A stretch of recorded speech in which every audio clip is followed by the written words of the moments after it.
Hello, and welcome to Outside the Zeitgeist, an opinion podcast presented by Mook Media. Please be aware that the opinions expressed on this show do not necessarily reflect those of the host platform. Outside the Zeitgeist is funded by people like you, for some reason. And now, here are your hosts, Greg and Charles.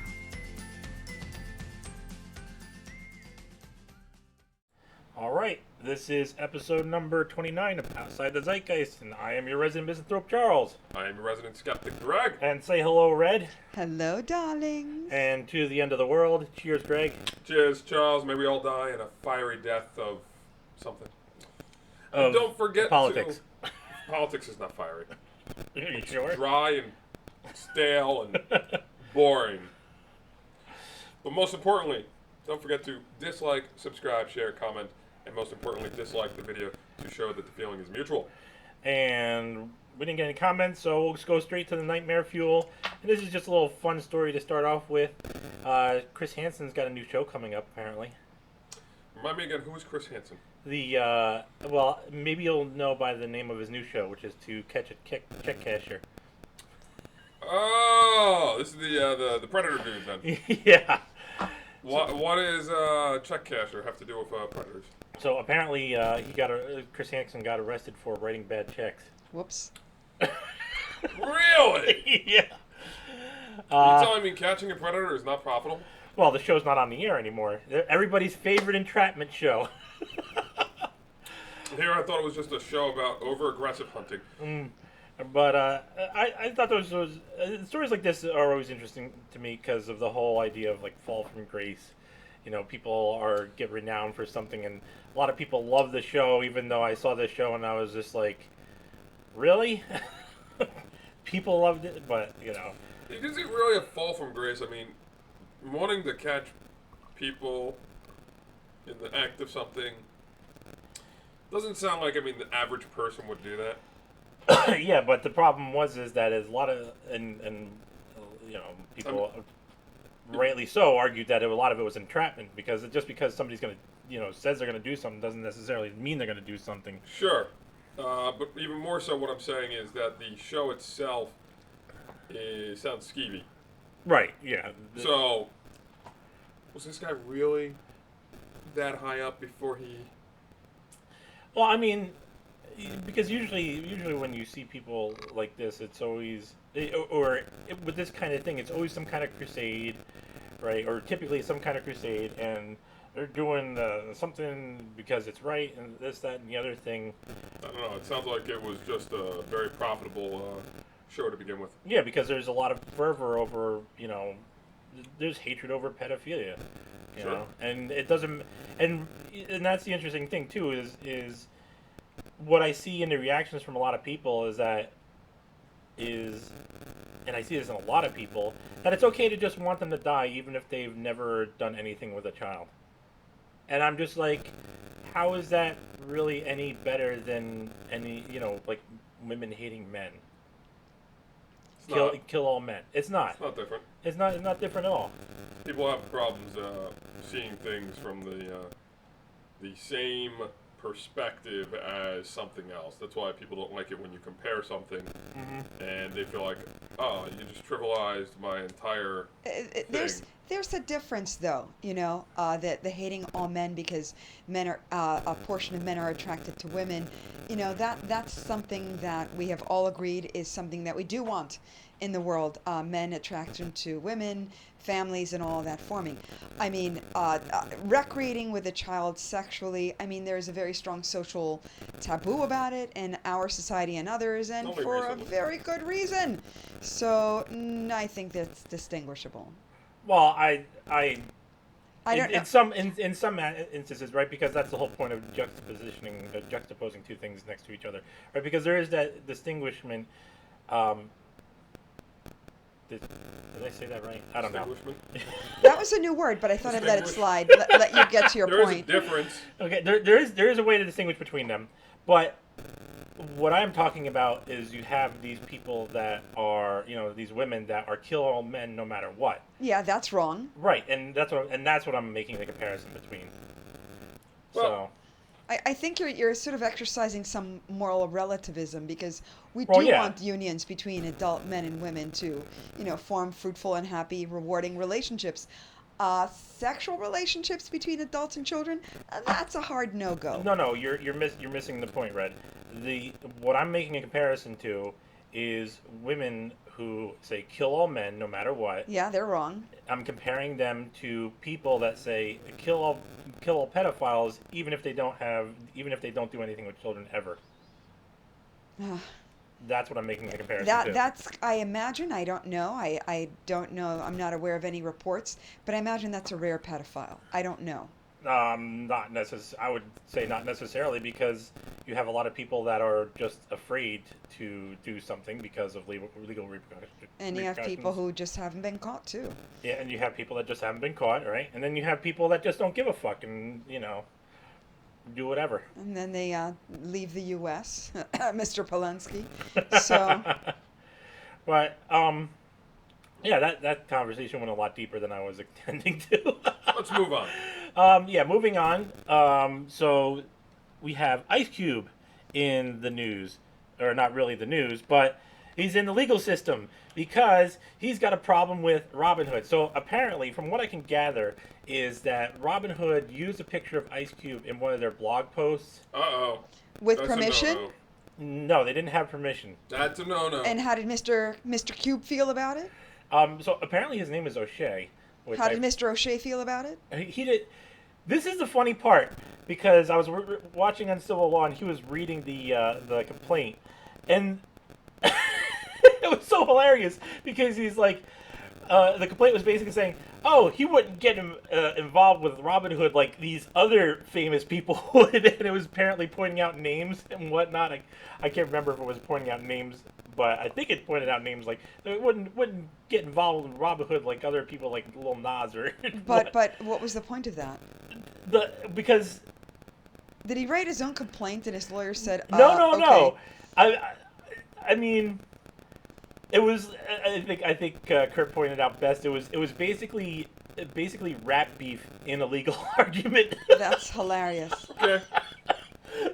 But then later on in the complaint goes to say that he wouldn't reduce himself to making money in this manner. Okay. But you should give him money for that. So, he made a bad argument. It was hilarious. It was hilarious. I mean, it was. I would just from what I caught listening to it, because I had to go in the background. I would expect that the legal argument to be written in from somebody that graduated from the gangsta law school. Now, my question to you, Charles, is when does an image of Ice Cube become transformative? That's interesting. That's the whole thing, right? Is now, because it was in a blog post, right? So does that make it news, right? And if it's news, then it's under a whole different set of rules. Sure. Which, I'm still thinking about the rap beef. Moving on. So, do you have a gun and do you live in San Jose? Well, you might have a problem soon because San Jose wants to have a tax on your guns. So Sort of like a real estate tax? Yeah. Except for a gun? Mm-hmm. That makes no sense. Yeah, well, not only that, but in this legislation, apparently, if you fail to pay your gun tax, they can come take your guns. I'm sorry, which ridiculous person in legislature decided that this was a good idea this is Texas, right? No, California. Okay. San Jose is in never mind. California. That Yeah. makes more sense. There we go. I still don't understand how you could justify a gun tax. 'Cause Right if you could- north of the U.S.-Mexico If you border could in justify California. a gun tax, you could legitimately justify a dinnerware tax. No, if you can justify a gun tax, then you can justify a speech tax, You can justify any tax. right because Okay. because I'm putting a tax on your books. I'm putting a tax on Red's artwork over there. I'm gonna put a tax on your liquor. That box of wine. Yeah, you gotta give not me that liquor. What? Not that liquor. So this is No. basically legalized extortion, a bribery scheme under which residents in San Jose would pay taxes to forestall the government confiscating lawfully purchased and maintained weapons. I'm Am not I certain reading that's it how right? bribery works. I would assume more It's an extortion scam. It's a whole confiscation scheme. That I think it is. Not bribery. Bribery is me willingly paying you to not look into something or do something. Well, with it's a something. form. It's a shakedown strategy. Yeah, Yes. there we go. Yes. It's a shakedown strategy. That That's seems more just accurate. heinous. Well, because people are shit. Also, with shakedown strategies or something of that nature, ridiculousness at least, Facebook has now started advertising to their own people that you may have been radicalized, or you may be adjacent to an extremist that is going to radicalize you. Wait. So Facebook is going to warn me that Facebook itself is sending me propaganda? No, they're worried about This- those people that are reading the wrong things or Are these So- same talking about people the who wrong are not things. registered as vaxxed under DHS websites? I have no idea. Databases? All I know is and let me pull it up. I would because assume it more. is quite funny. I mean, if we're going to be real here, talk about radicalized, I would expect a warning. Hey, you may have been exposed to things that originated from Facebook, the company. Look, this is such a hot topic that all I had to do was type in Facebook E, and Google immediately knew I was looking for the Facebook extremist message. And the first thing is Facebook. Are you concerned that someone you know is becoming an extremist? ? We care about preventing extremism on Facebook. Others in your situation have received confidential support. Information bubble. How can you help? Hear stories How and get can you advice help? from people who escaped violent extremist groups. Oh my God, they're equating somebody with a different opinion with a terrorist. Now, This is the Overton window. Wait, moving hold up. yet again. This is even better. This other message that they send to people is, Okay. we're going to put you in this situation. Charles, Oh, God. you may have been exposed to harmful extremist content recently. Violent groups try to manipulate your anger and disappointment. You can take action now to protect yourself and others. Get support from experts. Spot the signs. Understand the dangers of All signs lead to extremism Facebook. And hear from people who escaped violent groups. This is hilarious. Violent groups? Yes. So yes. so let's I mean, put- is this in the same world where silence is violence? Yes. And by the way, so is speech. Yes. Anything you say or do is violence because if you're weak enough to be influenced by words or sounds or nothing, then you can be Influenced by anything. yes. I mean, by that Oh my definition, God. I mean, by these definitions, Facebook is a violent organization because it promotes censorship. So it promotes Absolutely. silencing people. So therefore, Facebook promotes violence. Just like Alphabet and Twitter and all these other ones, they are violent organizations. excuse me, Oh Charles? wow, logic. Oh wait, but that's not how it Charles, actually works out. Charles, Yeah. you're speaking. You're being violent. Oh God, no. Gregory, you're quiet for this Do you need very a- brief moment. do you need a You're comfort being animal? violent too. Can you give me my blankie, please? I'm feeling scared. Here you go. Here you go. Comfort dog for you. Oh God. It's not good enough. Oh God, why would you do that to Puff? He's gonna bite your ass now. You'd like that. I love this world. It's so entertaining. It is. Are you going to get the stuffed animal? I was Came back. I was actually one of the few that won Look at that. it's crying. The white lines, they're crying. Hey, Actually, that's more like drool because that's the mouse. Just put it there. That'll be part of the episode. It'll be comforting Greg the whole episode. No. Ivory plus red. So, moving on. Do you like the news, Greg?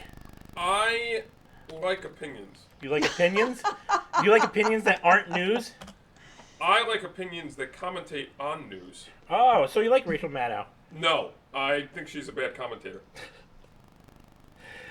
So this is funny If because I were a lesbian, I'd run the other way. if I were a desperate lesbian, I'd still run the other way. Yes.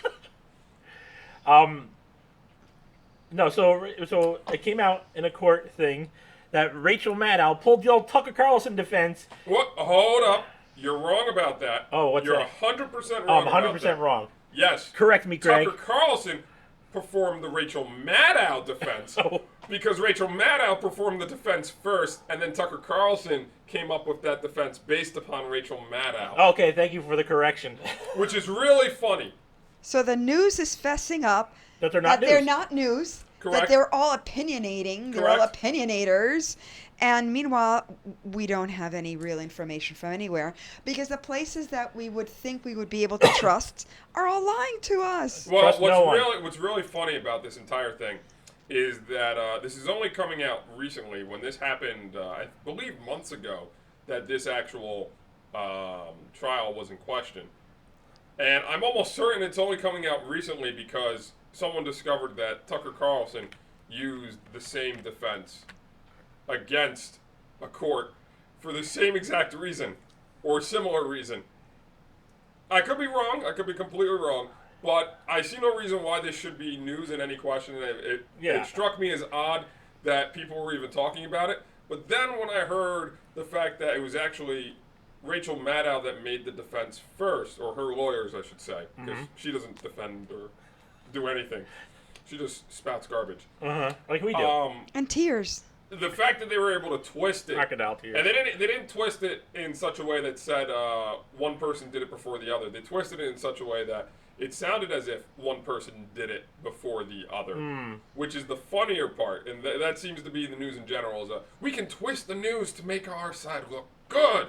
Yeah, I mean, like, Words are great. words are great. That's why I love fighting over them. But I mean, that's even us. I mean, we're not news. We just talk about shit other people have said. We never pretend to be news. We just share interesting stories and have wonderful conversations. I like on to share. topics of I like to interest. give my bad ideas on current events. That's it. But Remember, Rachel Maddow is not news. she's not news. Neither is Tucker Carlson. You should really be looking into the news of anything you're watching because No, but here's I the guarantee there's distinction. at least Here's the a number of distinction things between wrong. MSNBC and Fox. MSNBC does not clearly label this is reporting, this is opinion, whereas Fox generally tends to have a more clear separation between the two. Yeah. Here is reporting, this is entertainment and opinion. I think I can So- agree with that. I will take your word on that I think because I can agree with that. tend to believe that they're both exactly the same, except one pretends as if it's fighting for the right and one I pretends think as that if there's it's an fighting effort for at the left. labeling. Well, that's true also. Is it fully successful? Hard to tell. Well, I mean, we have our disclaimer in Red's lovely voice at the beginning of the Yeah, show it's that great stuff. we're an opinion podcast. And Yeah, we nothing don't more. even reflect our own opinions. Shit.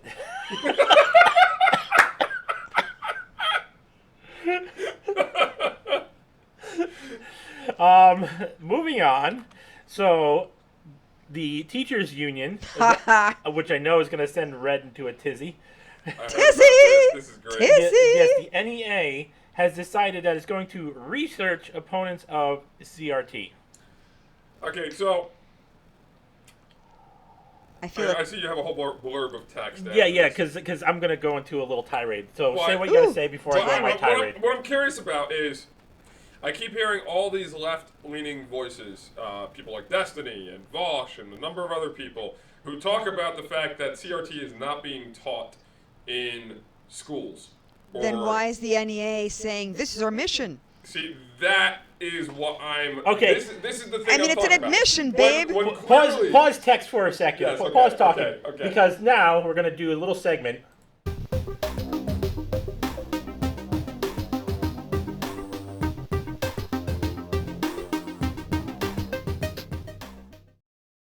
You need to Oh, go look at quicker. that. I did a thing.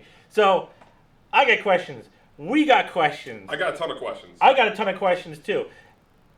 I'll let you continue on what your idea was.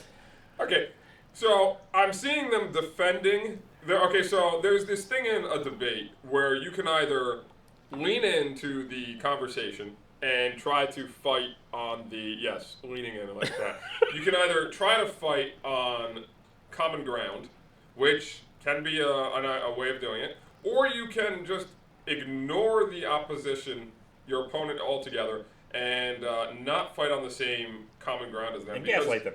Well, that too, but also if you concede certain points to them, then you're actually saying, okay, I agree with you. Or at least I don't disagree. Right. And so my thing is, if the teachers unions they're gonna seed the ground that yes, we are teaching CRT, because it seems to be they're seeding the ground that they are teaching CRT or in some fashion. Yep. Then no longer are these parents wrong in some regard. Mm-hmm. Yeah. It just seems like they've given the point. Yes, you caught us. We are actually teaching CRT. Now we got to look into why the people want to oppose us. Blah blah blah blah blah blah blah. You want anything before I go on my tirade, Red? Well, a lot of school districts were defending themselves, asserting that, no, we don't teach CRT. Those are pretty highfalutin legal principles derived from an attorney, Mr. Bell, and racial discrimination lawsuits in the workplace. We don't do that. That's far too complicated for school districts. We just talk about diversity and aspects of American history and so on. And, describing everything that is would be pushed through a critical race theory funnel, prism, filter, whatever, to arrive at the conclusion that, there's a certain class of people called the oppressors, and you can tell them from their race, from their skin color, and there's these other class of people, and you can also tell them apart because of their skin color. So if you are just guided by the appearance of skin color, then you should know what you are, what you should be, and who the enemy is. Okay. And that's absolutely being taught in school districts. Okay, so here's where I start my tirade. Okay. So I've heard this, and not that I want to really call out people, right? Because especially when I think people are being intellectually honest, but I've heard both Liana Kersner and Jimmy Dore say the same exact thing, that what's being taught, that CRT is not what's being taught in school. Right, and even Greg has pointed out that CRT is just this collection of works that that has this viewpoint and so forth. And they've all, in the same text, they've also said that America has to come to terms with its racist past. Okay. Now, here's where my questions start. What the fuck are you people talking about? Because when I went to school, I learned about the Three-Fifths Compromise. I learned about slavery. I learned about the Civil War. I learned about Jim Crow laws. I learned about KKK. I learned about the Civil Rights Movement, Martin Luther King and Malcolm X, and all that stuff when I was in school. Did you guys learn this too? With the exception of Malcolm X. Okay, you guys learned this in school also. I heard of Malcolm X. Okay. Well, but the other stuff in general. The students that I've worked with recently have also learned this stuff in school. So what the fuck are you guys talking about? Now, can we talk about history being not taught in school so much? Sure, because that's happening as well. I would rather lots of history be taught in school. Well, the whole idea is that why focus on that thing, right? And I can even say that certain things in what I learned in history were taught through the lens of American exceptionalism. But is it really a good idea to replace one ism with another? No. In the lessons? Well, let them answer. Oh, let them answer. Yeah, let them answer, because this is the question for the people out there that are pushing this line. Okay. That's the first question. The second thing is, as we've said, the CRT is this collection of works, yada yada yada. I've had students. Last time I worked with students was last year, and I've had these students telling me that their whole curriculum was based around the notion that was supposed to be done through the lens of white people being the oppressors and other skin colors being the oppressed. Now, is that CRT or is it not? Yes. I do have an answer to that. Okay. Okay. I believe that is the No, don't tell me what you believe. No. That based on the definition of critical theory. Mm-hmm. Okay, critical theory is what critical race theory is rooted in, except critical theory is the overarching idea, which I also think is a stupid idea based on what I've read about it and what I've heard about it. But according to Wikipedia, which is run by people, I know it's run by people that believe all this bullshit.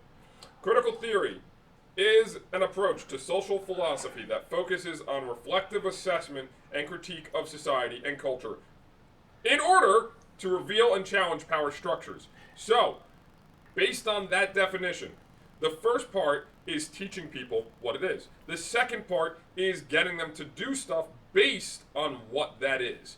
And I can see that the way schools are treating this is they're not teaching actual critical race theory, the Right. academic. And that's a point that I want to. That's They're a point. not Hold on to teaching- that because that's why I Yes. want to get to that in a second. And the one thing on critical theory is, in general, is I've talked about before, is that it fails because it counts.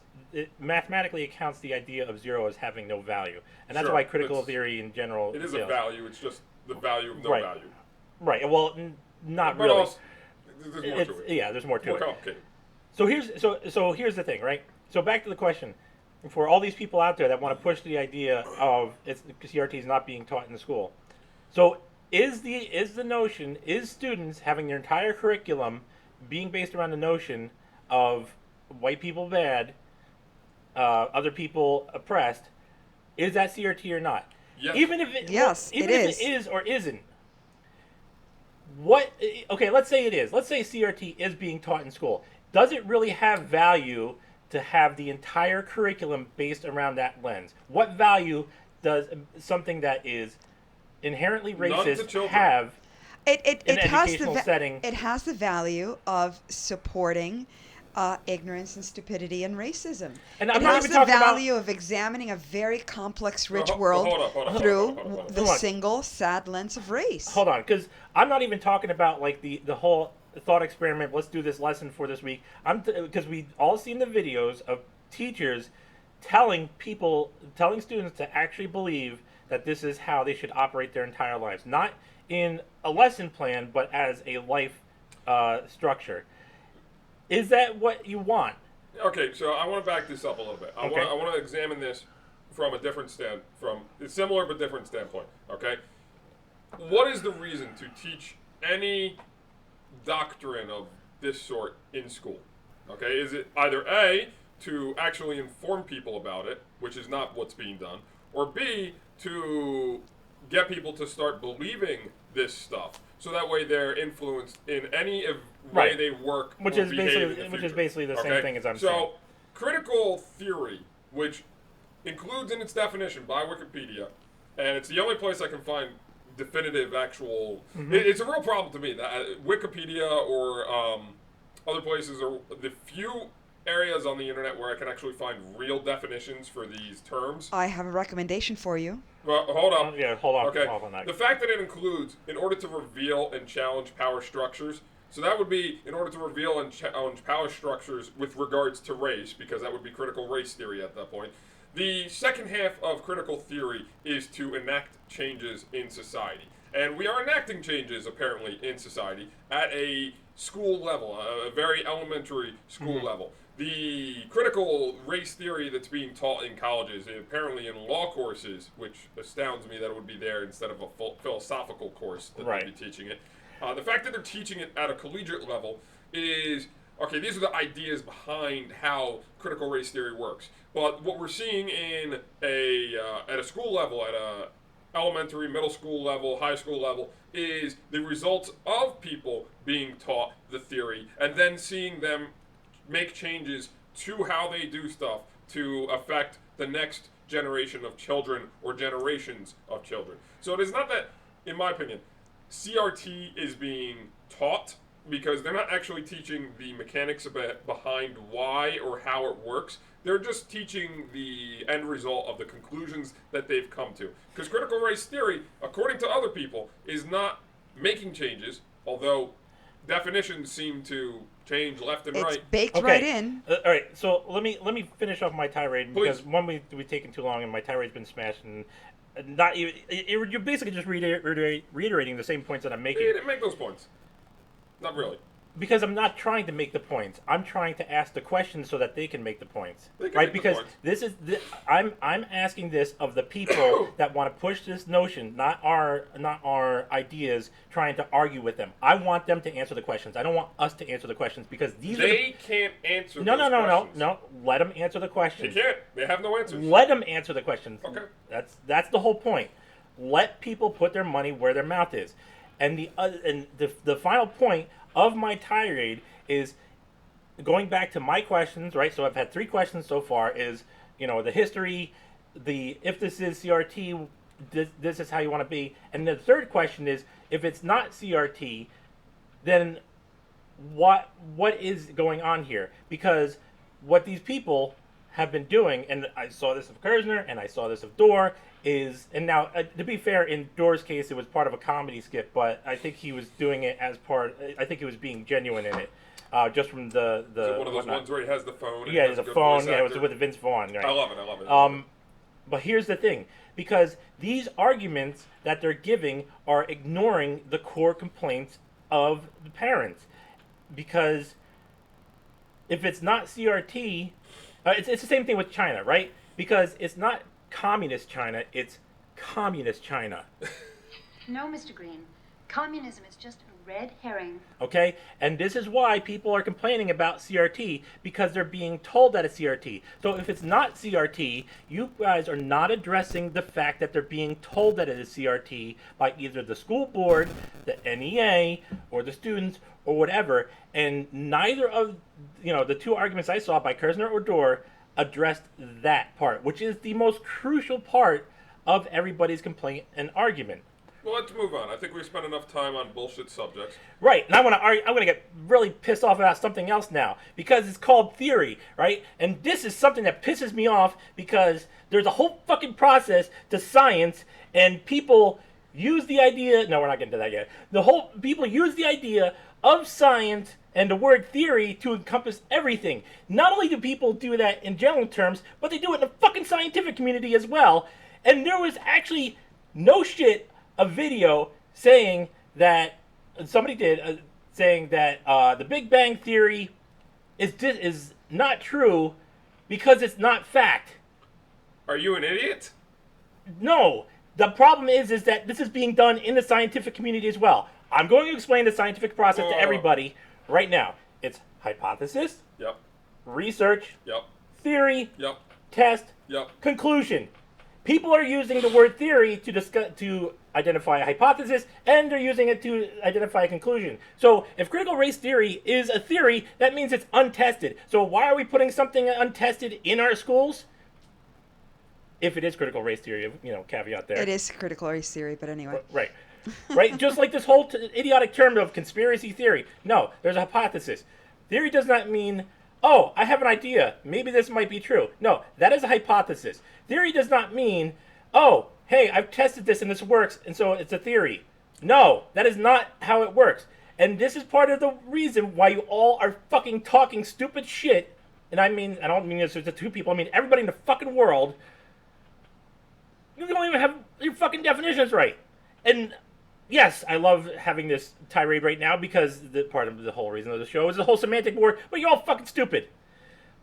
But we're supposed to believe these different things as fact, especially if they come from somebody. What do you got, Red?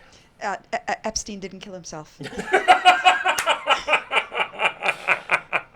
We're supposed to believe all these things that are true because we're told, not because of science, because of Scienciness. Okay? Charles, believe the science. No, it's not the science. I'll do my tirade on the gospel of science, right? We have to believe the science, we have to trust the science, we have to worship the science, so that one day the science can bequeath unto the human race a child, which will not have a gender because science, and then one day that child will grow up and be sacrificed for all of our sciencey sins. I just want to let people know, just in case, you see it now, just to let you know, Charles is illiterate. He cannot read or spell, which is why the word seems exactly as it is. You feeling better, Charles? So this is like, for those of you out there, this is like Stephen Colbert's Truthiness, before he sold out. Truthiness. It's Scienciness, right? Because we're supposed to listen. So we're talking, it's a whole thing with, Dr. Faucet, who apparently has multiple personalities disorder, and every other day, he argues with himself, But all this stuff that we heard of CRT and the pandemic and the doom spell and everything, we're all supposed to trust the science. Well, I remember a time when the science was actually shown to people. Oh, this mechanism causes this thing to happen, and here's the math figures, and so on and so on. We're not and allowed here's to show and here's the people calculations of it all. The numbers behind the curtain, man. If we showed people the numbers behind the curtain, they would have more questions and become overall more intelligent. Right, but and see, that's the whole thing. People say trust the science. No, it's not trust the science. It's trust the scienciness. Because nobody's giving you actual Trust the mechanism. people reporting on the science. That's because it. they're using the science to advance political narrative. objectives. Well, not even political, but in the case of like Alphabet, it's Yes, financial. yes. You know, Let's move on. and whatnot. Okay, so this next story comes from Red. Oh, I'm up. Oh my God. You are up about the thing in Los Angeles. Yes, Yeah, it was it's- wonderful. Right. So we have this very nice spa in LA in an area known as Koreatown. Mm-hmm. And they have a patron show up. The patron is, yes, the Patron, Patreon. customer. Is that better? I'm just always because I'm glad this is my Professor story. Wolf says patron as well. So I'm glad this is my story. Shut the fuck up. So the woman customer speak. says, I'm a woman and I'd like to avail of your services. Well, this particular spa separates out men from women because in the men's space, the men walk around undressed and there are boys as well, not fully matured men physically. Same thing Their in the nuts haven't women's dropped. side. There are girls with the women. So Their boobs haven't dropped. this customer shows up, We gotta asserts criminalize, the customer is a woman, goes to the woman's side, and then proceeds to undress just like everybody else at the spa. And lo and behold, the customers discover, wow, this woman, has a very nice cock and a pair of balls on her, pretty far out. So proceed to Instagram. and a bunch of young girls get introduced to horniness. So I don't know. Sometimes you can't put lipstick on a pig. I heard this is the second So- complaint they got from this. Yeah, well, the owners of the salon assert the spa that they can't do anything about it because of California civil law, and you have to protect the transgender. Meanwhile, seemingly Antifa has shown up. Assertions the Q is there. Dumpster fires are occurring. It's insane. Look, Meanwhile, let's contrast that with another story. oh, There is a British social media influencer, Ali Lunden. we talked about this last week. Yeah, Yeah. he's undergone 18 think I'm plastic turning surgeries because not Japanese, like the vapors advised. He thinks he's turning Korean. Yeah, we He's- talked about that last week. He asserts he's finally Korean. So, what's the moral of the story? You can be transgender, but you cannot be trans race. Of course Why you is can. that? Absolutely you can. Why is that? Well, variable benefits, right? Because if you can be trans race, that means I can assert, like Elizabeth Warren, that I'm like any which race that I want to be for the bennies. Makes it Look. very easy. I don't know about you, Red, but I am transnumerical. Okay? Okay? My age changes at my will. Transnumerical. I thought that meant like size, I'm trans- not no, age. no. Anything of mine, any numbers I need to change can always change. I usually just use age, though, because age is the best one. I'm transdimensional. Sometimes I Well, only no. have 2 dimensions. Sometimes I have This- 7 dimensions. This leads into another great topic here. Well, is, hold on, because there was actually a riot that happened because of this. Yes. Ryan's not important. People threw things. People got upset. People destroyed stuff. Should we hear from our token transgender person? Is that me? Oh, Th- Well, this- okay, hold up. I'm trying to identify any features. I cannot identify if this is a woman, a man, an animal, a rocket ship, a helicopter. Helicopters are great, by the way. Helicopter people are great people. This is the color frumpy. No, it can't be frumpy. Yeah, that's what this person sexually identifies as the color frumpy. But how? Can't be done. I think they're super straight. man. TikTok and Insta killed that so hard. They couldn't handle the truth. They did not want the super straight movement. They couldn't handle the truth. things that we can add to this commentary. Nobody actually cared about that movement either. You can't That handle was- the truth. That was the whole point of it. There's a couple other things we can add to this commentary. So on the one hand, you have the whole idea of people being trans or whatever, and being okay with that, and letting other people be how they be. On the other hand, you have the idea that you can't go into other places where other people are and just expect them to conform to your beliefs. I mean, we could talk about the fact that we're all born naked and it shouldn't really matter, or it should based on your system of beliefs. If a person is opposite gender has opposite sex parts, exposes himself. Okay, you're gonna need to stop this. Okay, You're killing me this here, Gumby man. act You're is killing me freaking here. me out. Okay, Okay. I'm just want to point this out. Listen, we all have LA issues. We hold all up, have hold up. issues. Cock is cock. Come on. LA should adopt the same procedures that New York has adopted for their bathrooms, which is eliminate all but one bathroom, and that way everyone can use the same facilities all at the same time. Okay? It's a single stall bathroom. Yes. We should have a single stall spa. Okay, there's only one whirlpool. There's only one bigger hot tub, whatever, thingamabobber. I don't know what they have in spas. But there's only one of everything for all genders. That way there's no issue with anything. Everybody sees everybody all the time. All the pedophiles have all the access. All the predators Yeah, can it's see not the important. If they don't act on bouncy it, it's booby fine. babies. It's fine. I mean, What I that don't way- understand is why is there separate women? Well, actually, no.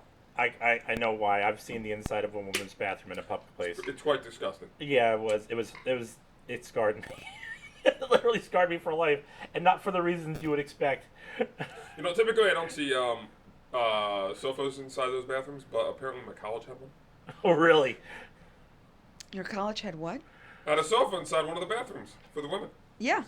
It's very interesting. We're dealing with cramps. I guess so. I don't know. I've never understood the bathroom furniture. But what I want to talk about next is the fact that there are, on average, lower testosterone levels in males in this day and age, and no one can explain it yet, or at least no one's come up with a reasonable explanation for it that I've seen. And also, for some reason, there's also a very much higher percentage of trans women. I wonder if that's correlated. Right. So this is the other thing in California. So apparently, there in one bit of research into the prison system. Yep. Because in California, you can go into the prison of whatever gender you identify as. Oh, sweet. There's 40 times more born males identify as females than female identify as male. And guess what's the problem in the female prisons now? Well, it's not rape, isn't it? It's rape. I mean, rape has always been a problem in male prisons because men are horny and they don't give a shit apparently. And now they just say, "Oh, I mean, what a great play if you're male and you don't want to. Pussy. I think I want one. I'm a female. I need to go to the female prison. Thank you. I want to go where the girls are at. I mean, so now to be fair, you know, there is cases where like probably guys are lying just to get out of. They think they're gonna get killed in the prison that they're in or something like that because that stuff does happen. I don't know. Women can be pretty harsh. I think they might get killed in the female prison too. Well, I mean, you know, just because men have a higher bone density and muscle mass doesn't mean that women can't be dangerous. Yeah, and you know, for people that are talking about like trans athletes in sports, I mean, this is one statistic they typically like to leave out. Is this also? How many women compete against men versus how many men compete against women? Well, but I mean, you can either make a comparative analysis between the prison population. I've seen arguments made by people with regards to transgender people in sports. And the argument always seems to be, okay, I'm perfectly fine with letting women compete against men in male sports. Or rather, I should say, I'm perfectly fine with women competing against men in just sports. Because there is no defining men only or male only sports. Right. There are just sports. There's no laws that I've seen or rules that say a woman cannot compete with men in the sports. It is typically, however, that a woman, based on just natural, what's the word I'm looking for? The natural differences. Natural differences in biology, that's the word. Yeah, because I mean, that's how you evolve. Compete with the average male because of the fact that at the pro level, typically a man is going to have, because of more testosterone, a higher muscle density. Not only testosterone, but the way that they're the genotypical expressions of how they, you know, during the growing up. Everything about how the biology of a man is typically going to result in someone who is stronger, faster, or able to do things better. Yeah. But the going back to the lower testosterone levels, I mean, we've seen this from what's it called? And sources have been cited. For one, they give cows estrogen treatment in order to produce more milk, and that bleeds into the milk, which people consume, and also the soy, right? And there's this whole thing of, you know, the The I Sims wouldn't being be the soy surprised if the infused. consumption of milk has led to lower overall testosterone because of that. 'Cause, there's a lot of problems that corporations have created inadvertently through Or just purposely. Well, maybe. I don't know. I think the corn industry was clearly just a profit thing as opposed to let's systematically destroy all people so they only consume sugar. Oh no, it's not like it's a cabal of the sugar Oh my industry God, or anything. there's a sugar industry theory. Or Moving on. hypothesis. Or hypothesis. Could be. I was Moving waiting on. for you to freak out after the use of that theory. Or hypothesis. That was very low-key, Charles. Thank you. But moving on, so the OPCW chief, because now we're getting into like something completely different. So the Now for something completely Good different. transition. yeah, you like that? The OPCW chief has come out before I think the UN or something like that, and he's now saying a whole bunch of new horseshit about the Duma investigation. Oh, really? Yeah, so. What is he saying? A couple of things. One of the things I found interesting is that apparently he's saying that all the testing, or most of the testing, was done after the original dissenting investigators were removed or taken off or left the investigation and whatnot. Oh, I wonder why. Now, he says a whole bunch of things that are questionable. But here's the funniest thing that he said. He said that he, as the OPCW chief, does not have the authority to reopen the investigation in Duma. Could you remind me what OPCW stands for? The chemical something chemical warfare. They basically look out for chemical attacks and do investigations and whatnot. Okay. So for those of you that don't remember the whole Duma thing, let me explain it to you in terms of what really happened. Somebody found a rusty canister somewhere, went to a dilapidated building and placed it down there and said, "Hey, there's a chemical attack. Let's bomb some people." And then the investigators went there and said, "Yeah, there wasn't a chemical attack here. You guys are full of shit." And they handed their report in, and when the supervisors were looking at the report, they put a big X through it all and came out with a report that said, "Yay, there was a chemical attack. Let's bomb some people." Is this the thing that I heard the guy in the what was it? The European Union being silenced on? Mm-hmm, yep, yeah, with the fucking French asshole.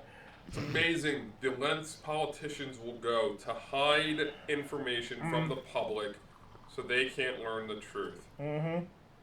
Yep. Speaking of hiding the truth from the public, you're done on this, right? Yeah.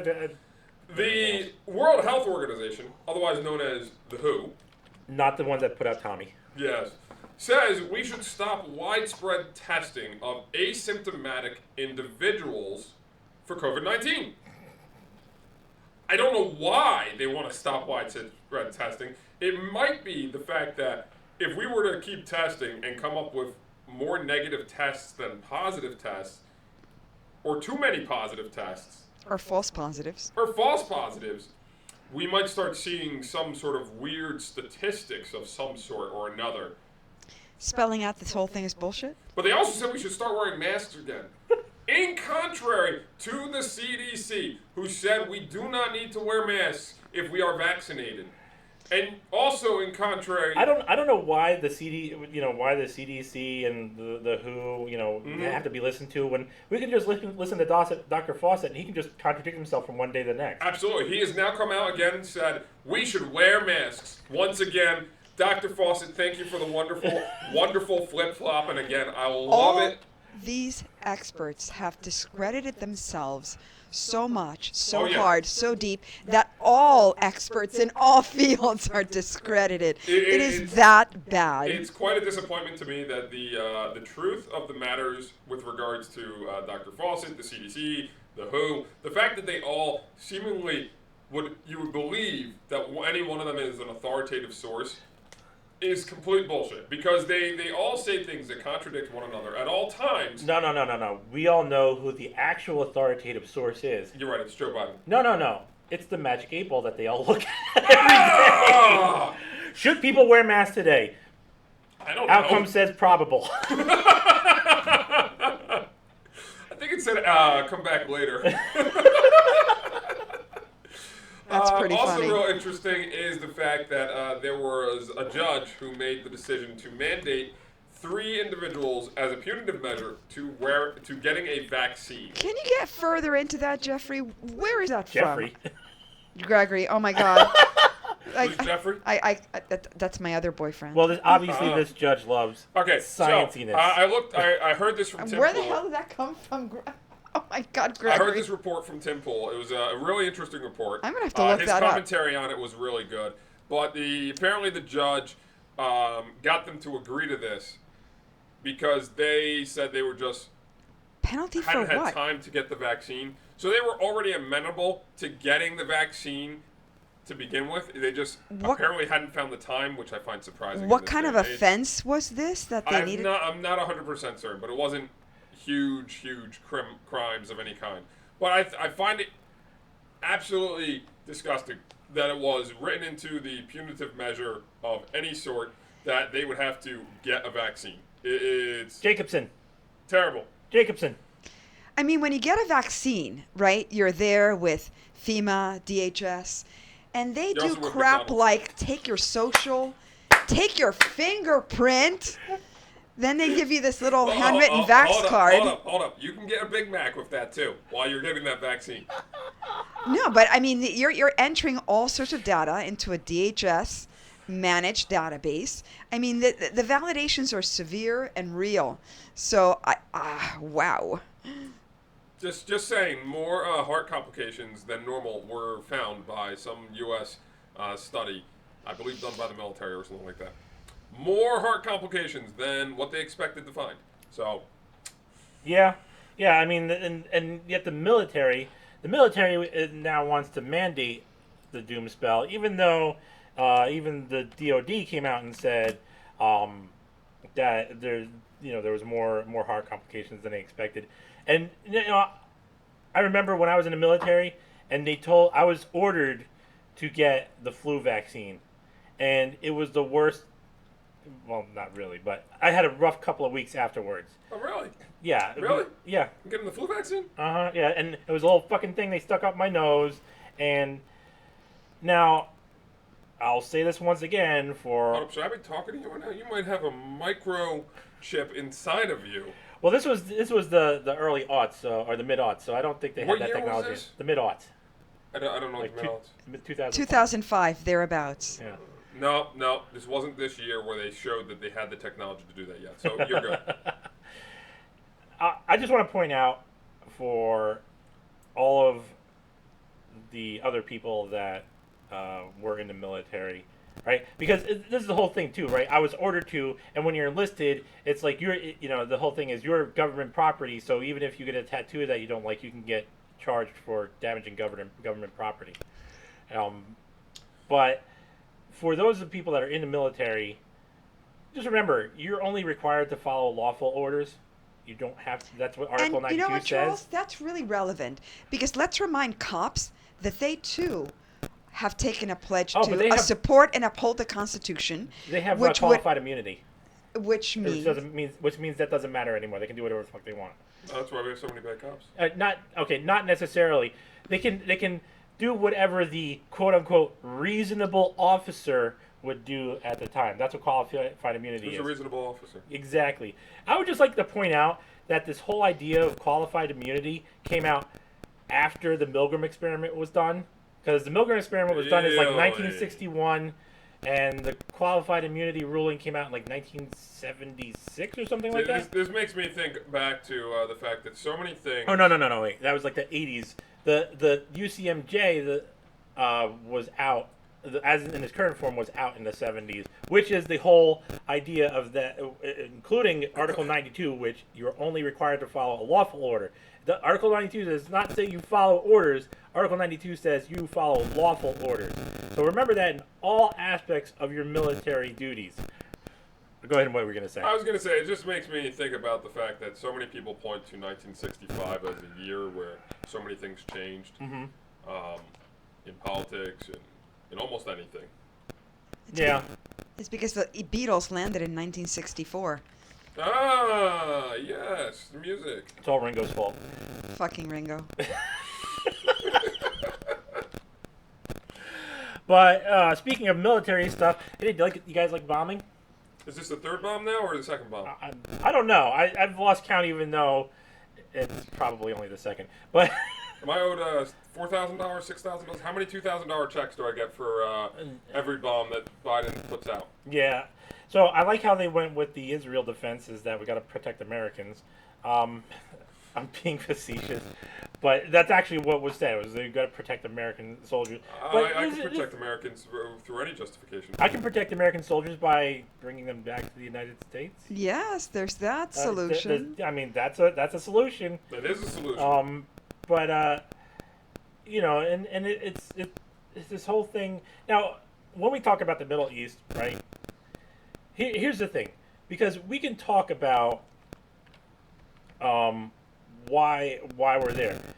We get fed all these bullshit reasons of why we're there in a war that we've been in 20 years for. That's technically not a war because nobody's declared war in America and all that bullshit. It's a war of sorts. Yeah, I mean, are people fighting? Yeah, it's not a skirmish. It's been going on for years. It's a war. Now, obviously, China is a concern of a lot of people, and this Belt and Road Initiative goes through the Middle East, as well as other pipelines and everything like that. But the whole thing is that we can't even have an actual intellectual and honest discussion about all this stuff because it's we're all getting lied to about it. I mean, if you want to say, hey, we're worried about China or we're worried about the oil pipeline and that kind of stuff, people can have that conversation. No, they can't. No. No, they can't have that conversation because... Okay, here's the thing.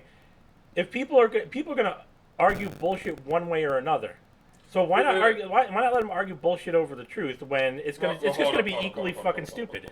I'm arguing a different point than what you were talking about. Okay. My point is that people can't have the conversation because unlike you, me, and Red over there, other people are not actually looking into the current politics or situation itself, and they're not actively trying to stay aware of what is happening. So you try to have that conversation with somebody about any topic that seems to be political or relevant, and the other person doesn't have any idea what you're talking about, and because some of these people seem to be watching the mainstream news, they're sucked into the idea that they've already been sold upon. Right. And so you try to have the conversation. You sound like the crazy person who's coming out of nowhere, who they can just brush off as you're foolish. What are you talking about? It has to do with people being able to understand, to view things from more than one perspective. If all you watch is CNN, MSNBC, you're not gonna have perspective on it. If all you watch is Fox News, you're going to have a little better perspective on it, but you need to listen to more than just that. You need to be able to examine from more than one source. And that's, simply not allowed. It's very frowned upon, and you'll get punished if you veer from the narrative. That's my point is what I'm saying, is that you can try and have these conversations, and these are important conversations, I think. I didn't block out the light completely. It's all right. I'm trying to make it so that it looks like I have a giant light. You have a light beard? Greg is drooling light. I would love to have these conversations with individuals. My brother, my family, friends. What happens when you try, Gregory? They sound like they've been brainwashed by people, that they have no ability to think anymore, which is sad because I thought my parents were smarter than it. And I thought my brother was a smarter individual than a fifth grader. And I thought a lot of my friends were smarter individuals. Than a fifth grader. But they don't seem to be smarter than a fifth grader. There we go. But one thing I want to finish up on my point is like these things that are legitimate concerns. We can have discussions on them. But the fact that these aren't even being remotely used as the narrative for why we're doing the bombings and whatnot, or the attacks and the military presence in the war, just goes to show that how the whole purpose of being there is all to just dominate and take resources from the region. It's exactly the objective of critical race theory. Ta-da! We have come full circle, baby. But meanwhile, speaking of China and everything like that, China's not really being, passive on this whole thing. They're being very aggressive. For all we know, they're fomenting a lot of this agitation domestically. China is explicitly, people have looked at satellite photos, I believe, and they have found that China has created more than 100 missile silos. Now, some people posit there's the possibility that China is simply doing China is simply making a play to deceive people around the world because they don't know if China actually has the missiles to put into the missile silos, or they might be doing it such where they can move the missiles around. And I think apparently the U.S. engaged in some similar kind of warfare back in the day. They had a whole bunch of silos that they just weren't using, but didn't know which ones were the ones they actually were using. But I find it interesting that they're creating missile silos to begin with. It's everything seems to be moving towards the eventuality of a hot war. Yeah, I mean, it's... Red and I were talking the other day, right? And we talked about, like, the history of Russia and... because we often do. Yeah, we talked about the history of Russia, because obviously we're Russian agents, just like Rachel Maddow, which is why... yourself. So won't study it on Russia? I was going to say, obviously we are like... Have you been to the Red Cathedral? Obviously we are like Rachel Maddow, which is why I call her Ramra. But... Rachel Maddow, Russian agent. But, the whole thing there is like, during the Cold War, the whole idea of what was going on in the USSR changed primarily because of pressure, basically the same pressure that the U.S. got of why the Federal Reserve was created. And then when USSR broke apart and all these corporations in America went, yay, now we can go get resources, but they were all taken up by the oligarchs and, oh, Russia's the bad guy again. It's all the same bullshit. Well, on the last topic of this nightmare fuel that I want to talk about is something very close to home. As I've mentioned many times before, I am a Pokemon collector / investor, and one of my favorite websites to go to get news about Pokemon has been hacked. Oh. However, they are not alone in who have been hacked in this recent cyber attack. There has apparently been a cyber attack across hundreds of different businesses. And they're all from Russia. Yes, they are apparently. But some of them are from the Biden administration. Maybe, and it's funny about that because, do you think Bitcoin is secure? It's secure in what way? I mean, that if you were to put out the public wallet address, people could deposit coins in, but not find a way to get coins out. Well, that's the thing. Anything can be hacked. Sure. And that's the one point I make. And that's why The interesting part about a lot of these cyber attacks is that this particular group or groups. Yes. Is getting these bitcoins as payments for these cyber attacks, but they're unable to hold on to the bitcoins. Oops. And I heard the idea put out before by someone else, the fact that it seems questionable that you would not be able to hold on to these bitcoins if they're being put into the public address, unless the public address is known to the person who's then removing the coins, and it seems like the government is recovering a number of these coins. Now the thing with Bitcoin is that every wallet's supposed to have like a whole series of passwords that makes it, Sure. So it's interesting. I'd be curious to see how it's being done. If there's like if some entity is able to just backdoor their way into the ledgers, because that's the whole thing. I think that'd be very difficult. You would have to have. It would be very tough based on the measures that I've seen. Yeah. It seems incredibly difficult to get into one of those wallets unless you're explicitly given the information itself. I'm not saying it's impossible, but I do believe it is highly unlikely that an individual... it's not easy. It's not easy. But anything can be hacked. It just takes time, right? It's just like learning. Anything can be learned. It just takes time. And that's really what hacking is learning how to go around the system. So let's get into our main topic, which is, as the title says, just you and me, not them, which, for those of you that couldn't tell, is about justice. So I wanted to start with a brief discussion on the Republic. I don't know if either Which of you... Republic? It's Plato's The Republic. I don't know if either of you read it. I've not read it. Okay, so it starts... One of the things... I think it starts off that way. Describe it to me. Well, I'll describe the relevant part. So Socrates is having a discussion with a few other people. Socrates is with somebody, right? Because that's what Plato wrote about. He wrote about Socrates and the conversations he had and whatnot. And Socrates is having a discussion with a couple other people. And they're talking about the idea of justice. And two of the main things that came out that were discussed were, there's one guy who I think was a general. I can't remember because it was a long time ago that I read this. So I think he was a general, and he said that justice is whoever has the power to inflict change, right? And that power dictates justice, and That so seems wrong. well, yeah. So Socrates was asking questions like, well, what happens when somebody else that you don't agree with has the power, and so forth, and What did he whatnot. say? I don't remember specifically.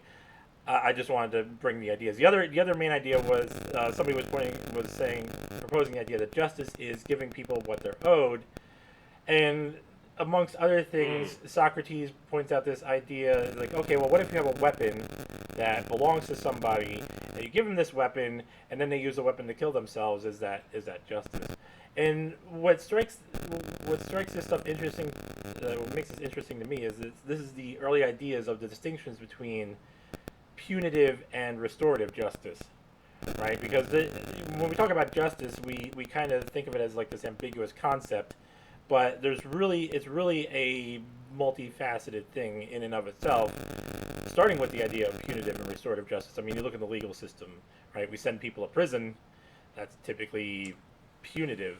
I mean, I think a lot of complex concepts such as justice or words like honor or any of those types of things, because they're such abstract words in some regard to people, because people keep reusing the same word to define it as something new in a different era.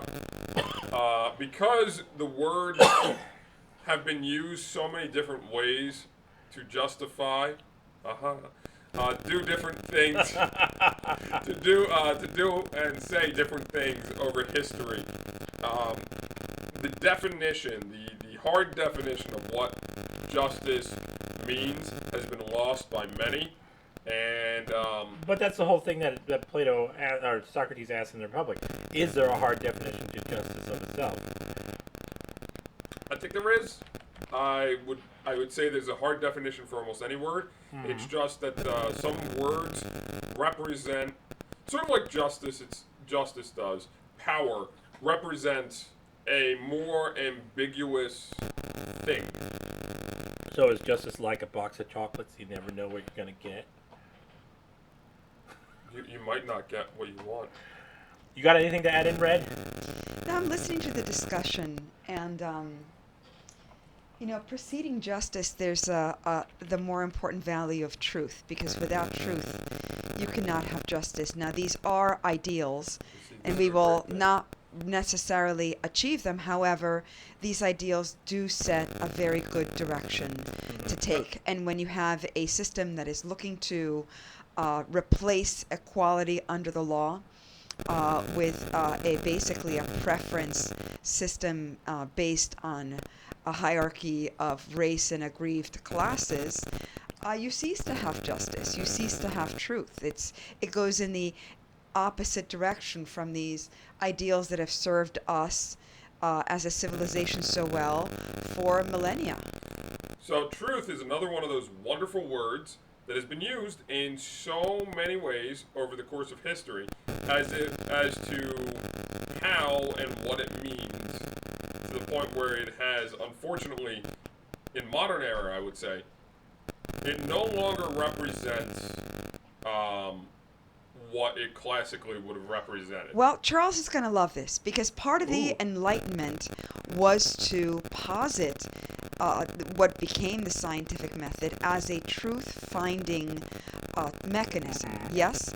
And part of the scientific process was to remove considerations of value or moral from it, right? Because it was intended to be, it was by design excluded from that, and we ourselves or societies would need to make those value judgments, those moral judgments orienting the use of the scientific method. Should we make these chemicals to gas lots of people or to make tons of fertilizer to make more food, right? Those are moral value economic judgments, right?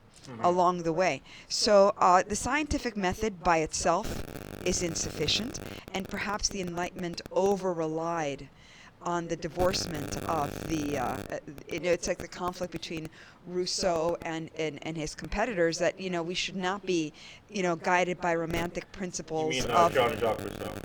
romantic principles of emotion over reason, right? Is that who you meant, Jean-Jacques Rousseau? Yeah. Okay. But at the same time, we cannot ignore this, and I wonder, and this is something that I'm sort of delving into, is there is a role for religion in the sense of having an agreed upon precepts of what we all agree is good and valuable, and what we agree is undesirable, if not affirmatively evil. Well, what else has this given us? It's given us the rise of, crazy religionists in the form of critical race theory cultists. We do have a religious, it appears that we do have a religious spirit, an inclination, a desire to build something like religion if we assert that we are not going to be following one. Yeah, but to me, religion encompasses more than what you're trying to advocate for here. Religion encompasses so much more than just these values and such. You can just as easily achieve that with an ideology without the attachment of religion to it. Well, that's the experiment we're living through right now, Gregory, isn't it? No, in some regards. Well, yeah. But, we're living through the rise of an ideology that is... religious. No, it's... Ideology is reminiscent of religions, because a religion is an ideology. Correct. But an ideology is not a religion. Religion entails more than just... It's a narrower scope. Well, religion entails connection to a greater purpose, a greater understanding of the universe, greater than ourselves. That's something Because this is a totally different topic. I think I know what you're gonna say is that religion tailors to the narrower scope of ideology in terms of life and death and strong, super beings and whatnot. Is that what you're gonna kind of say? In some regard, yes. Yeah. So Wow. Yes, yeah, we share the same Wow. brain cell. Sometimes. You guys, I mean, like married there. No. We're not going to make out for your pleasure, Fred. Thank you. So, before we get back into the restorative versus punitive, well, how would you define justice, Red? Me? Yeah. How would I define justice? Yeah, let's bring this question around. So Right, because there are different types of justice, right? There's but in the general idea. There's the restitution of making someone whole Right. after an injury. What is then justice? Excluding the idea of restorative and punitive justice, what would you define? I was going to go there justice? next. Yeah. Let's just start with the general idea of justice, because we'll get to the restorative and punitive. Yeah, I mean, what is justice? I was going to immediately resort to the restorative and the punitive. Right. I want to look at it in the and first. I think justice has a lot to do with truth as a precept before justice, but I think that there's something to be said, something very big and meaningful to be said about equality under the law is one of the requirements of justice. There needs to be law so that we all understand the rules and expectations under which we live. Justice does not, Lady Justice is blind with scales and a sword, right? The Torah teaches that the rich should not be given preferential treatment just as much as the poor should not be given preferential treatment. There are certain obligations owed to the poor, such as you give them access to the fruit at the edges of your property because the poor too deserve to eat.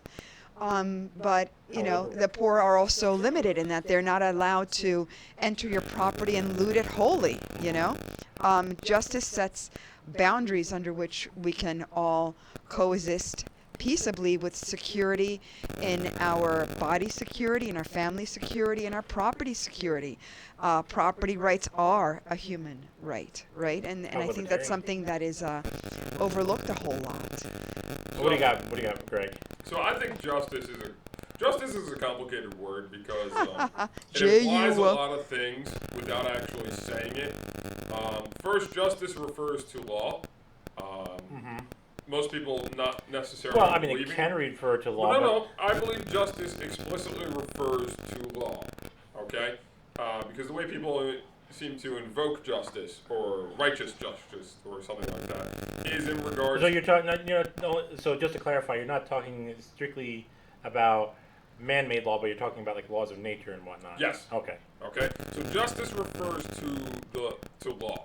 Okay, to begin with, because every way justice is envisioned iconically or through some sort of picture or anything refers to what the human race would see as some sort of law. So it refers to law in some sense. But it also refers to morality, because justice is typically right versus wrong in some sense. So to me, justice is making certain that the laws are applied in a way that is right as opposed to wrong. Now, it's a very abstract definition in my opinion. Well, yeah, but justice is an abstract concept.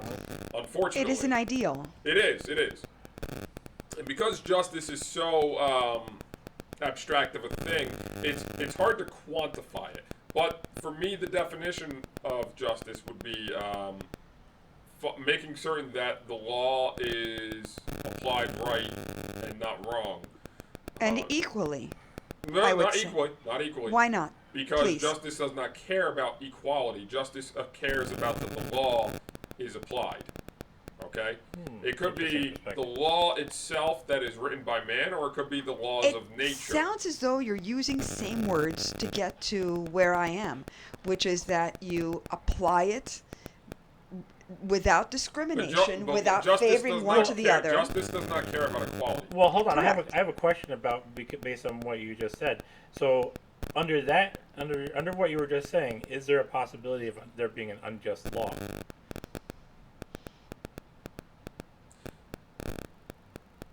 Right. Oh, you're asking Actually, me? I was asking you, Greg. Oh, okay. So, laws can be unjust. Okay, that is then you have two conflicting sets of laws that are coming at each other. I frequently believe that most countries have numerous laws that are unjust. Okay, they're not moral. I believe justice, personally, is supposed to be rooted in morality as well as law. But unfortunately, because laws are man-made in some regard, there are laws of nature that supersede everything. That's why in science, before it ever becomes like sort of a law, it would have to get over some major hurdles. The scientific process. Yes. A law in science is such a high barrier to get to, because that requires a lot more research and testing and things of that nature. So, ignoring that, the laws of man are consistently inconsistent, which is a funny statement. But funny but true. The justice itself is, I think, tied to morality. So laws that are immoral would be unjust. Okay, that means that in your system, Gregory, this business of moral relativism would not fly, because then you would cease to have a single unifying moral system on which you can build your justice system, right? There is a overall morality that applies to the universe at large. What do you mean by that morality? Because an awful lot of wars have been fought over this. Morality can be subjective, but morality is also in some cases objective, I would say. But many people apply it subjectively. They apply it to themselves. And so there are things that are morally right, and there are things that are morally wrong. Future show topic, morality. Yes. Charles, for laws that are unjust, this is why, I'm an American, and I love my Constitution. This is why our system specifically forecloses the government from infringing elemental foundational rights of speech, assembly, to petition the government, to write and bear arms, and on down the line, unreasonable searches and seizures and all of that. But The hold right to on due that- process hold of on to that law. thought for a moment Yeah. there. So before, go with Because frequently, even though the government is precluded from doing that, the people who run the government who are Want not considered, in my opinion, the government, because I would never consider Nancy Pelosi to be the government. She's simply a representative of the government. and a poor one at that, because Yes, very poor. So because she's very happy to run roughshod, I think is the correct term, Russia. over all of that, because opposed she to is rimshot. pursuing Yes. a power So, agenda. We have people with the government as an entity, which is supposed to apply the laws justly to achieve justice. Yeah, but there's colossal risk of tyranny.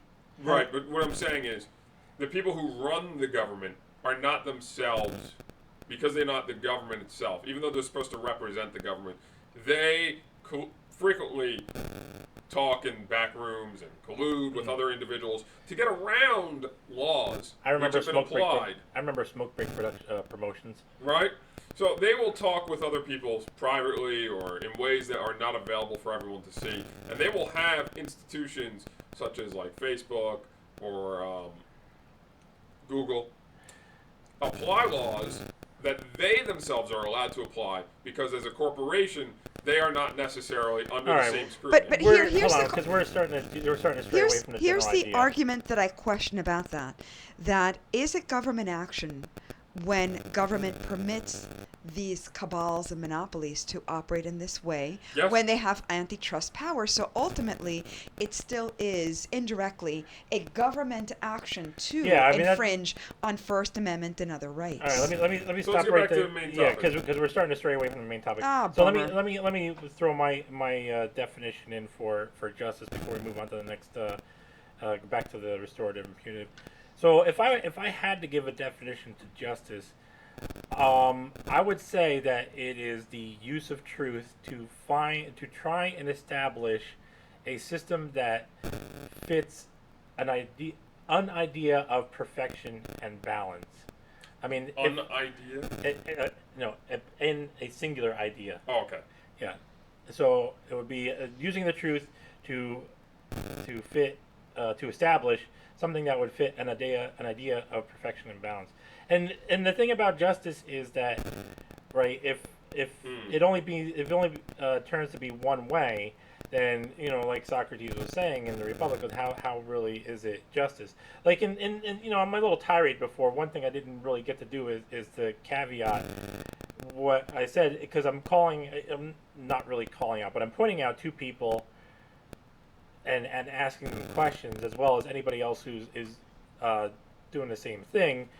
But at the same time, I would want those people to turn back around to me when I'm doing the same exact thing, when I'm missing the point, and say, I would want them to be like, "Hey, asshole, you're missing the point," right? Because how can you, if justice is not this balanced thing, then how can it be worth anything, right? I mean, if it's a balanced thing, that means that there's also more than one interpretation, and differing interpretations people could have.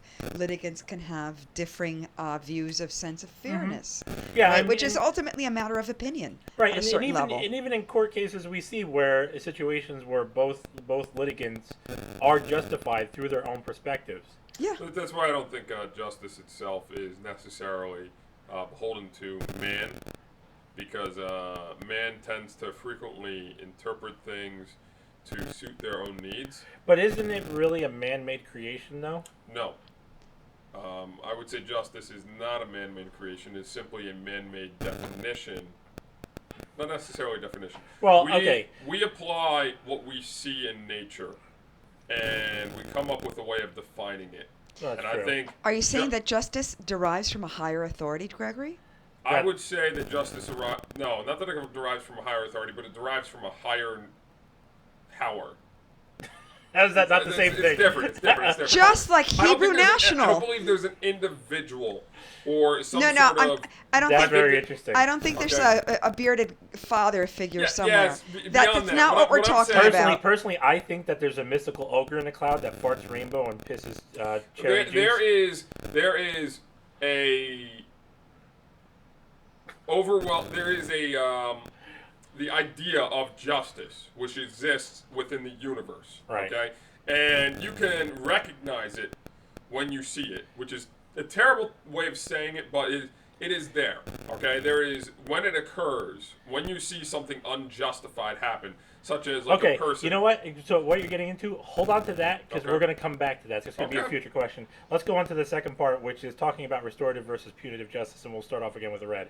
And Oh.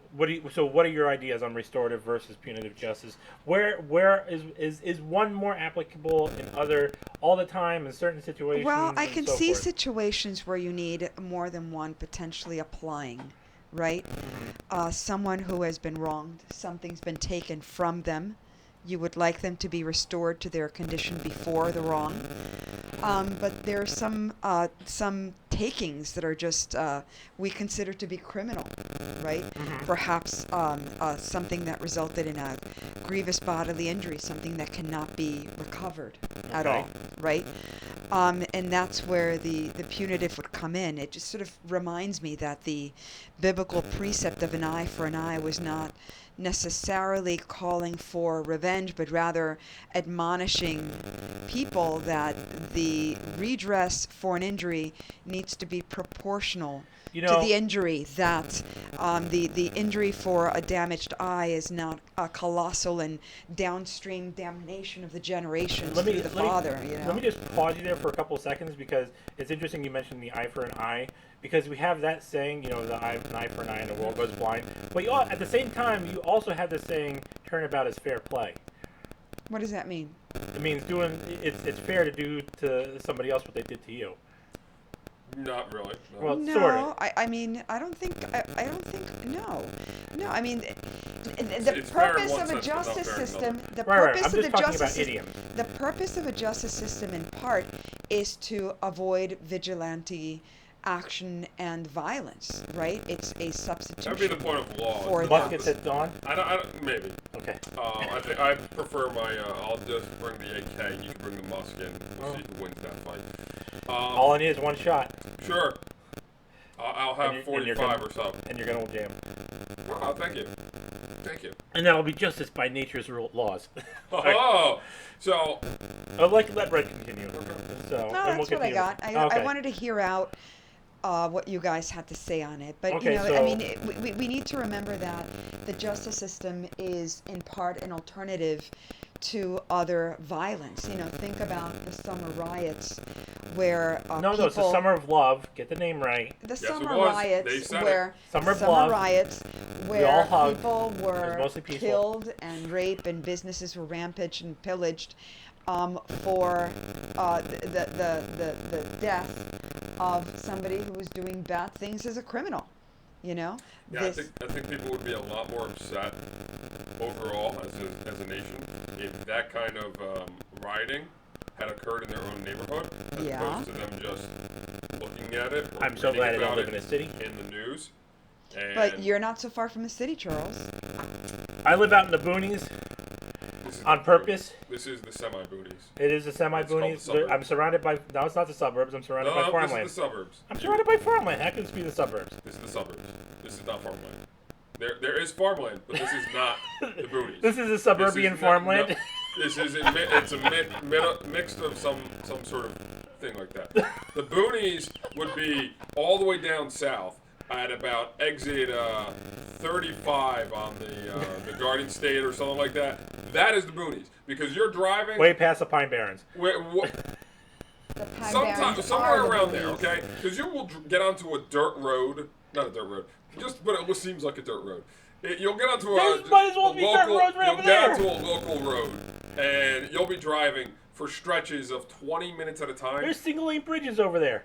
But I'm gonna move past this. I'm gonna move past this. Yeah, go on. Okay. So restorative versus punitive justice. Restorative justice being that you try to get back what the person lost, Punitive justice being you punish someone with additional things after they've already been proven Restored. wrong or something like that.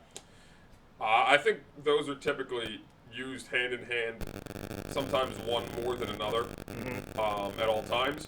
I don't think there's there is purely punitive and restorative, but I don't think it's used often in only those ways.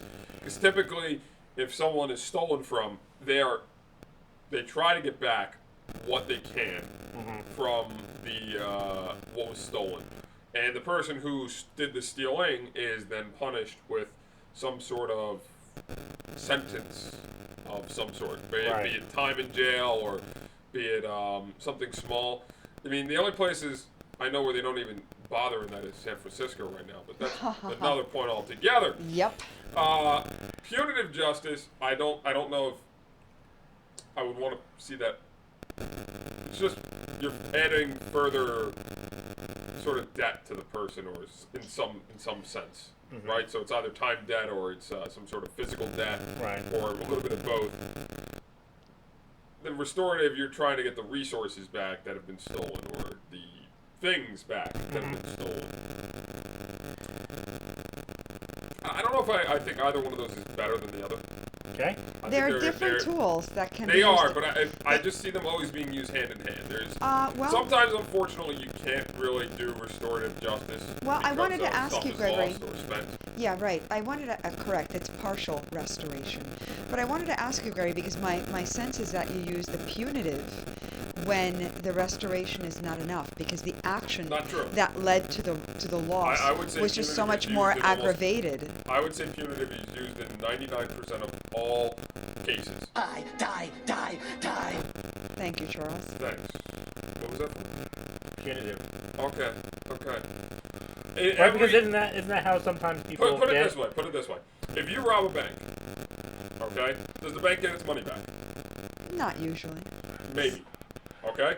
But Spend it all on regardless hookers. of whether the bank chicks at gets one its time. money back or not, the person who is responsible for stealing from the bank is still given punishment of some sort. Correct. Okay? So punitive justice is applied in almost every situation when it comes to an actual court. I guess of I'm law. also looking at the civil court system where punitive damages, which is the are usually reserved for like really egregious actors. It's interesting and how I it's guess called punitive damages when it's really meant to be restorative.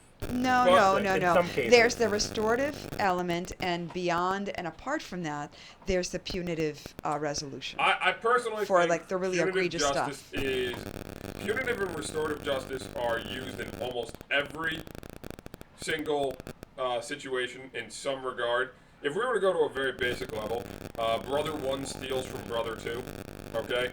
The mother or the father might find out and then tell the brother that stole from the other brother to give back what they gave, okay? If they can give it back, in the case that they haven't broken it or used it in some way, Right. okay, they give it back. But then there's also either a timeout or a some sort of apology that is forced upon the person who did the stealing. Yay, performative apologies. That is punitive justice in Is that some punitive? regard. Okay, it's not going to be such a situation where I the would not person is going to be. frame it as punitive. But that's punitive. You're punishing them to do something. I would not view that as punitive. I would view that as part of the restoration, right? To Well, why make would I- right, to rebalance. What does an apology do for you? It acknowledges that something wrong occurred and that the What does that restore wrong you? actor, a sense that perhaps the wrong actor will not fail in that particular way in the That future. doesn't restore anything for me. Well, Red is actually touching on the thing that I was wondering, because you both kind of touched on the idea, is that how and again when you juxtapose things, when you try to separate them, you see how they're alike, and when you try to push them together, you see how they're apart, and how with restorative and punitive justice, they're hand in hand. There are these aspects that are the same. So even punitive justice, right, can be restorative justice in that it makes the person who was the victim feel better, right? But at the same time, maybe restorative justice can be punitive justice because maybe the victim would have lost that thing anyway, right? So there are these meshings that happen within these situations, and it's just interesting to try and separate the two and also jam the two together, because like you guys were just talking about, sometimes the restorative justice is the feels, right? That could be, yeah. I mean, for some people, everybody has their own value system, and when everybody has their own value system, that's But where the value system is not that different across. The value system should be very similar Well- in a shared culture and society. well, We should don't it have though? a You shared know, and culture and in society. But should and it that's really, part though? of what CRT is looking to drive is But- further division Well, there, forget Gregory. CRT because that's a red herring in this conversation. The idea of people, even in the shared value society, that doesn't mean people aren't going to be diverse. And people being diverse means they're all going to have their own individual values. I mean, in the whole idea of restorative versus punitive justice, right? And that just goes to show what one person views as restorative and what another person may view as punitive. Just goes to show the diversity of thought. But I want to posit this right now.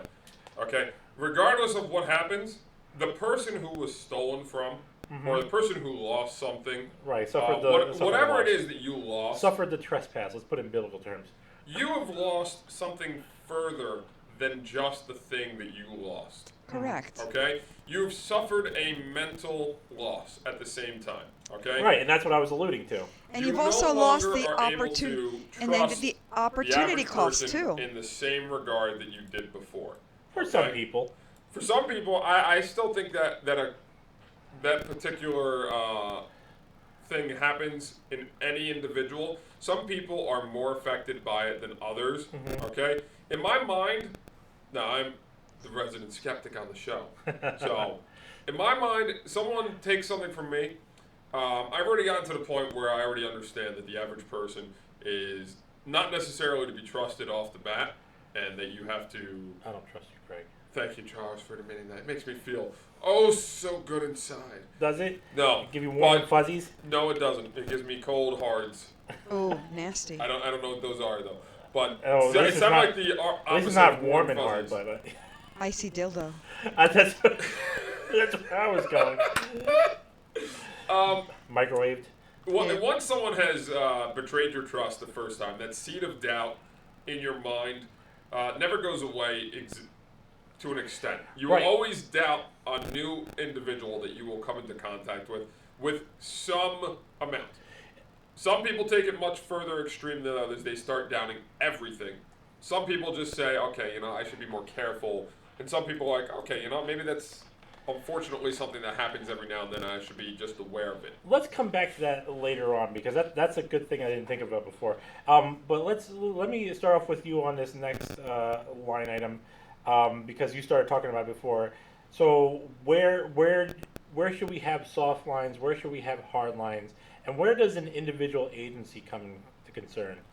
Hard lines and soft lines as a regard to what? As regard to like different punishments or different ideas of okay. what trespasses are. So let me put it this way, okay? I think it is completely arbitrary that we have a speed limit on our highways. When I go onto any 3-lane highway, everyone can perfectly travel at certain speeds, and society is done enough to teach people how to drive to a degree that all Theoretically. yes, theoretically. There's a lot of people that are bad at driving, but they can drive within lines that are on the road And at stay a to the certain right of the speed limit highway if you're for slow. periods of time that are not short. Okay? So if I go from exit 4 on the turnpike all the way up to exit 8 on the turnpike, we're talking about 40 miles worth of traveling. Okay? For that entire 40 miles, everybody can travel at roughly 50 to 75 miles per hour without any problem. In fact, people can sometimes get up to 80 miles per hour depending on the day without problem. But for some And the reason, time of day. yeah, time of day.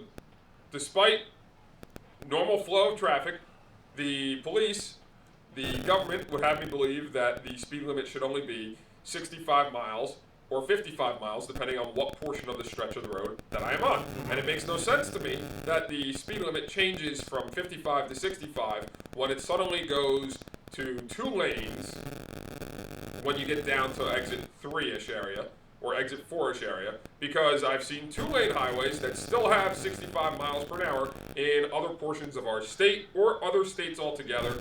Oh yeah, once you go up to like driving through Montana, it's like what is it, 70 miles an hour, Yes. 75 miles an hour. Yes. Everybody goes 80 and Okay. 80 Now, plus. in some of these less populated states, I would assume that the reason why the speed limit is higher is because they are less populated, and thus they have the capability at given times that the speed limit can be much higher, or most of the time that it can be much higher. Mhm. It seems as if the only reason they have speed limits is because they've had accidents at people traveling at certain times, and not enough, in my opinion, because most people know how to drive. If they see traffic slowing down, they're going to slow down. So the only conclusion I don't know. I've been to Virginia. Oh, really? I don't Oh know my what God. you mean by that, but Let me tell you something, because we're in New Jersey, right? I've driven all over this country, and it's interesting because once I get down to Virginia, because people in New Jersey, they drive like assholes. they do. People in Virginia, especially around the D.C. area, they drive stupid. But once you go northeast, they drive like stupid assholes.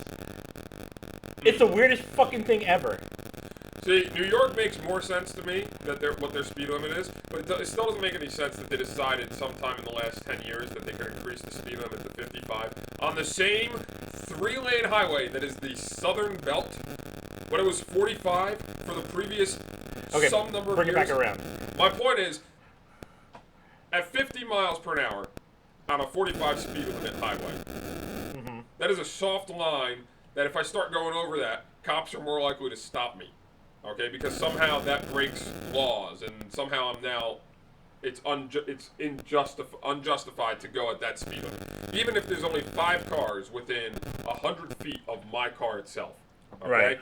I just want to get wherever I'm going as quickly as possible. Okay, I have agency to decide that I want to go over the speed limit. I also have agency to decide that if I am traveling at such speeds that I am either safely traveling in my mind or not safely traveling in my mind. Hold on to the agency. I'm going to come back to that a little bit. Well, I'm telling you, I have agency to make these decisions. Right. Okay. Well, no, I was talking about agency in those different lines. We'll come back around to that. Fine. You got anything more you want to add? Yes, I think it's a stupid hard line. I think some of the laws that we have terrible hard lines and terrible soft lines. I think the speed limit is a great demonstration of it. Okay, so now continuing with you, right? Now we'll throw the agency in because we have these hard lines in, right? Yes. And the whole idea of, like, say, theft, right? Or robbery. You break into somebody's home and you steal from them, and it's automatically a crime if they can find evidence. But the question I want to or the idea I want to talk about in this aspect is the agency of the victim, right? So, like, if the victim decides, oh, I don't want to press charges and whatnot, even though the person broke into my house. Well, right or wrong, right? The idea here is, where does the agency of the person who is the victim come into play, and how much weight should it have, right? Because let me give you an example, right? I got an uncle who's, let's say he's rather an unsavory character. He came and visited me one time, when I was living with my father and my grandparents. He stole my grandmother's ring. Cops found him, got the ring back, but if I remember correctly, my grandmother didn't press charges. Yes, this is where so feelings get involved. Well, but even still, this is the agency I want to talk about. So your ideas on that specific part of agency. So should these laws be enforced despite the agency of the person, or should the agency of the person? We'll let Greg answer first. Hold on, Red. Let Greg answer first. Let's put it this way, okay? At low level.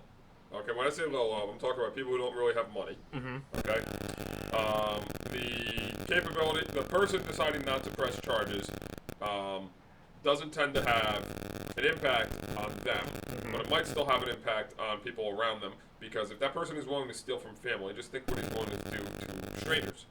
Okay, at much higher levels of government, when people commit acts of crime and they don't decide to press charges for whatever reason, I would say that has an even greater effect on people, because if they're willing to commit those crimes that they can easily just wash away for some reason, they are still willing to commit those crimes. It's just that we've decided for some reason that they are exempt from being prosecuted.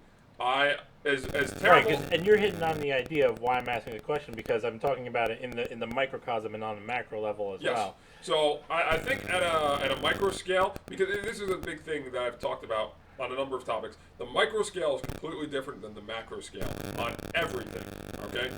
But I think at a small level, if it's a family issue, okay, that does not affect people around them, then I think people should have the capability of whether choosing to press charges or things of that nature, okay? And when it gets to a much higher level where it is clearly affecting more, like when the government cuts a deal with a criminal, so that way they'll give her information or something like that, I don't like the idea of that, because I think you go on, you let a person out that has clearly already shown themselves to be likely to do something, and now they're going to just continue to do it. The question is, are you going to catch them again when they do it? Right. And we have a lot of double standards when it comes to crimes of all nature, and it seems as if the people who have money, Richfluenza. yes, the people who have money can somehow always get out of being responsible for the same. It seems unequally charged, right? At the macro level, it seems you're more likely to get off on something than it would be at the micro I wouldn't level. say so much a macro. I would say it's based on the wealth of the aggressor. Well, I think if you have more wealth, you're able to affect more things, and I would call that macro. Not necessarily, because I mean, so when we look at Epstein, right? If Epstein there was just one victim, would it have turned out any different? I would hope not. Or hope so, or something like that. I'm saying, what I'm saying is if there was only one victim, he should still have been prosecuted. Right. Okay, he should still have gone to jail, whether it was one victim versus many victims. Right, and that's what I'm talking about, right? Because that's, but the fact that, he didn't for so long, and, it took to the whole point of it getting... Let's put it this way. In San Francisco, you can steal up to $950 worth of product, and no one will charge you with a felony. They'll give you a misdemeanor. And it has gotten to the point where the cops have decided it is not our job to arrest people who are only going to be charged for the misdemeanor. Now, that is a combination of a number of things, and it has a lot to do with, I believe, the DA, okay? As well as the fact that prosecutorial expression. when they do arrest these people, regardless, because it is, in their mind, the DA's, not worth pursuing, they just choose to do nothing. All right, let's get to Red on this topic. So, because I know Red's been sitting over there, anxious in her panties. So, first talk about hard lines and soft lines, and then talk about agency. Well, I wanted to add a note about what you mentioned there about prosecutorial discretion. In that even when complainants, those who are injured by a crime, say a domestic violence crime, right? Even when they choose not to press charges, the prosecutor still has the discretion to pursue charges on the complainant's behalf, even when the complainant does not want those charges pursued.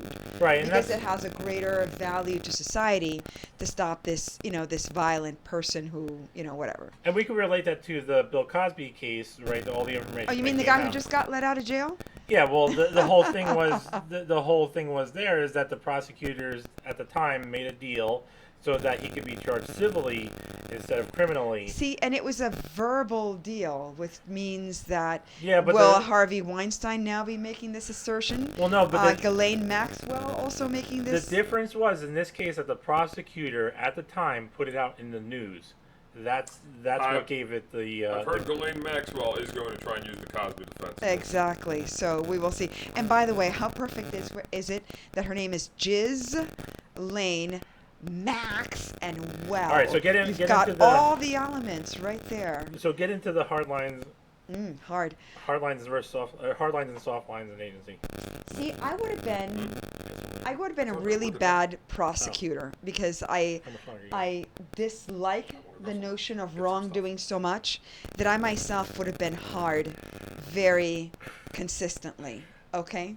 I would have had a hard time holding myself back, and that's the reason I didn't go into that whole legal area, right? I have a hard time on being soft on wrongdoers. So do I. I have a very hard time I have in a soft time cutting being the hard. deal. That's why sometimes it's very hard on myself when I do something wrong.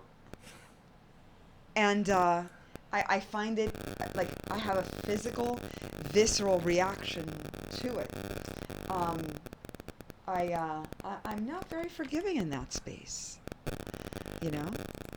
Right. What about the individual agency of the people that have been wronged, right? Because you talked about like the factual basis. We all have some level of constraint, and we all have some level of agency.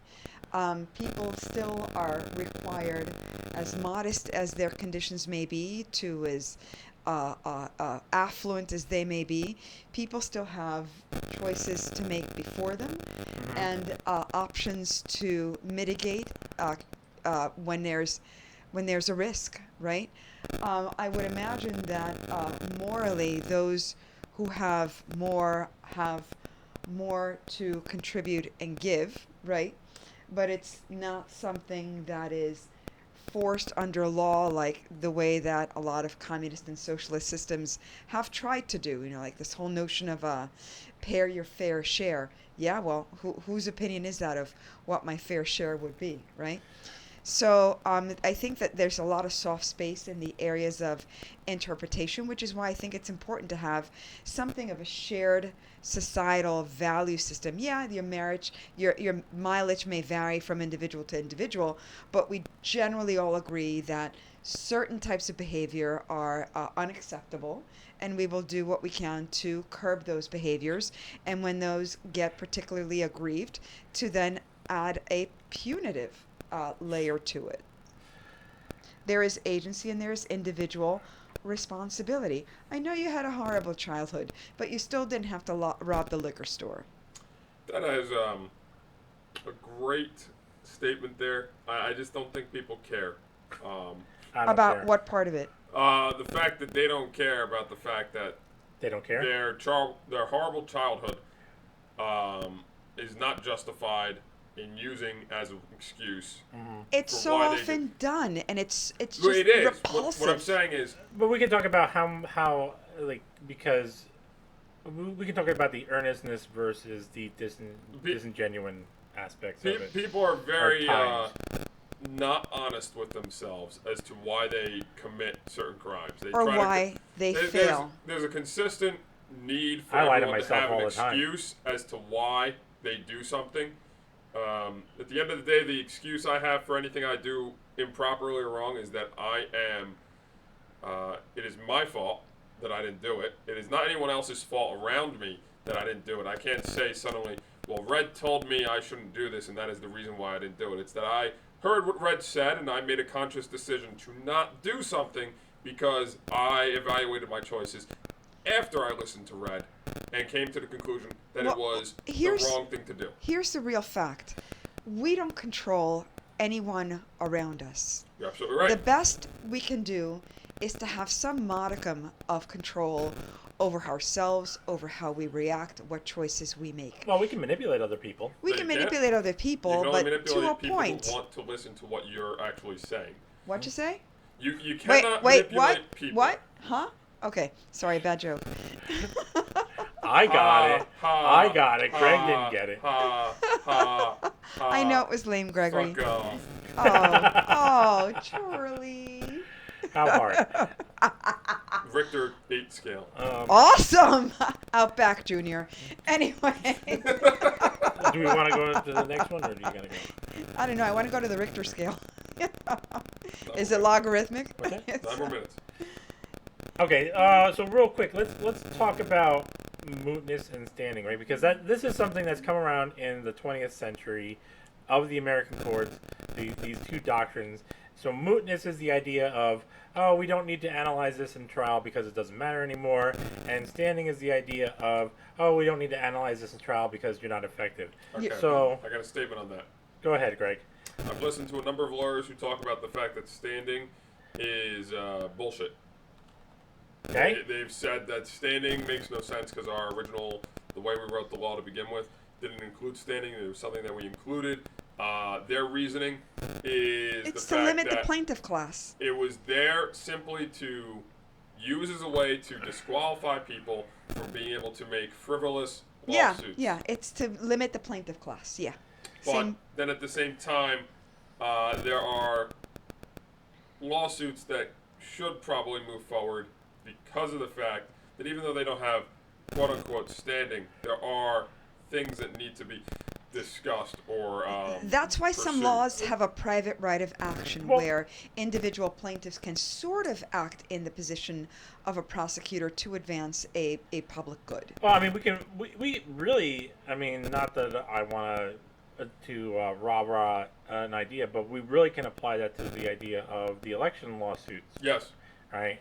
So many of them were dismissed on the on fact that standing. they didn't have standing. Yeah, Which Precisely. Others were I find dismissed on mootness. questionable. I find very questionable. Of course it's- Because it seems as if, so when something like this, and I say I'm referring to standing in particular, but it qualifies it refers to a lot of things. Whenever there is a law on the books that is ambiguous enough that it can apply to many things, more often than not, because of corruption, and corruption just always seems to infiltrate itself into every system, regardless of how vigilant you are against it. Whenever there is ambiguousness, you can use it to justify not doing something, Right, and that's or the whole to do something. And that's the whole hard lines versus soft lines things. I know it when I see it versus the this is the definitive thing, and not in addition to that, right? Because in addition to that, you have these situations where cases don't move forward because even though there's a law in the books, it just hasn't been followed for whatever the fuck amount of time. I think this comes back to a bigger question, which deserves a topic of its own on another episode, which is the fact that people do not want to apply things all the time. Okay, they just choose not to use laws or rules that are in the book all the time. It's always when they can use it that they start doing stuff.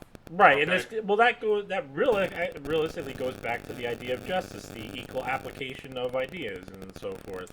But when I'm thinking of, you think about stuff like this, it's always when it's to my best benefit to start paying attention to things. That is when people start actually using it. I'm sorry, Okay. what did you say? Wasn't paying attention. Look, I'm just talking about our friend who lives in the north who we play games with, and whenever he has a problem with a game, he's got to find some sort of rule in the book, and sometimes he can't find them because they don't exist. But it seems as if laws are created so that way we can use them when it best benefits us, but ignored, and if it's not talked about with the general public because it isn't talked about, it is ignored all the time until it needs to be used again. All right, so Greg's got to go, so let's start to wrap up. So, Red, final thoughts on the topic of justice. This has been really good to discuss. It's been actually a breath of fresh air because I don't know about I like a breath your of lives. It's just really good to kind of Breath of kick fresh. around these ideas with good friends and expect differences of view and explore those differences. That's something that has been very much so choked and belabored in our society, and there's been a lot of forces to sort of counter that. So, what about the idea of justice itself? What about it? Yeah, so final thoughts on the idea of justice itself. Equality under the law. Equality under the law. Okay, Greg, your final thoughts, because this is my topic. Justice is a hard topic to talk about because everyone's idea of what justice means, much like with many definitions, is very different. And because of that, it makes, much like with any conversation, I always say that we should define definitions before we start talking and then agree upon stuff. Because at that point, we can then start moving forward to try and make and enact changes in if we need to enact changes.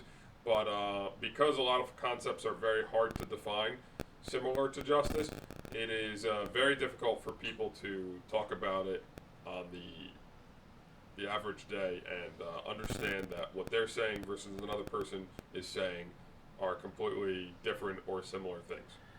So, you got anything else to add, or?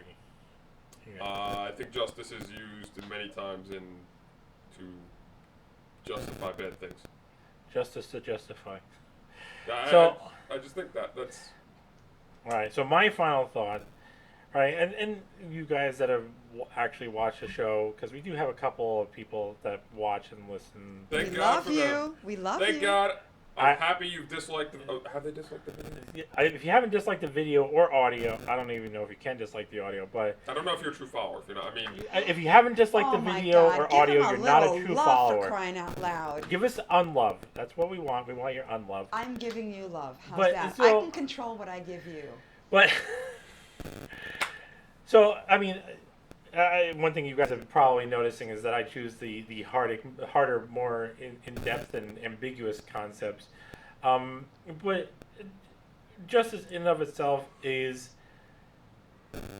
another one of those topics where it just goes to show how life isn't easy. We, as humans, we strive to have this set of rules that we can follow to make things easier, right? It's the whole Dunning-Kruger effect. And when things aren't easy for us, it becomes scary. So this whole idea of justice, when it's not an easily answered question or idea, becomes scary. But what are you going to do when that situation comes around? Are you going to cower in fear to some static notion? Or are you going to have a discussion with the people around you and the people that are not around you, right? Because how can it be justice, right? Whatever idea of justice that you have, one commonality of everybody's definition of justice is that it sums up in this question: is how can it be justice when it isn't applied equally to people we like and we don't like? And that's my final thought. And with that being said, that's all the time we have for this episode. Be sure to check out our next episode, which will be number 30, which is titled Career Affairs. Or don't check it out. Fuck you either way. Remember to find us on Spit Shoe Minds. And remember to check out our alt-tech extras. What's that? That said, I am Greg. And I am Charles. Remember to never question. Never ask for proof. And always believe what you're told by the news and politicians. No matter what. Now go back to sleep, fuckers. Good night, fellow human. You'll wake up tomorrow to cause more destruction and bring much more sorrow. You'll go out and smile and pretend you are good. But once you get crossed, you'll don a black hood. You'll maim and you'll rend all while you pretend that you are some kind of hero. You can't face the truth and you'll stay aloof to the fact that you're a zero. You'll sit and stay glued to a spoon-feeding tube so that you can believe you're the best. You'll obey and be bribed by a campaigner's lies. All throughout the COVID murder fest.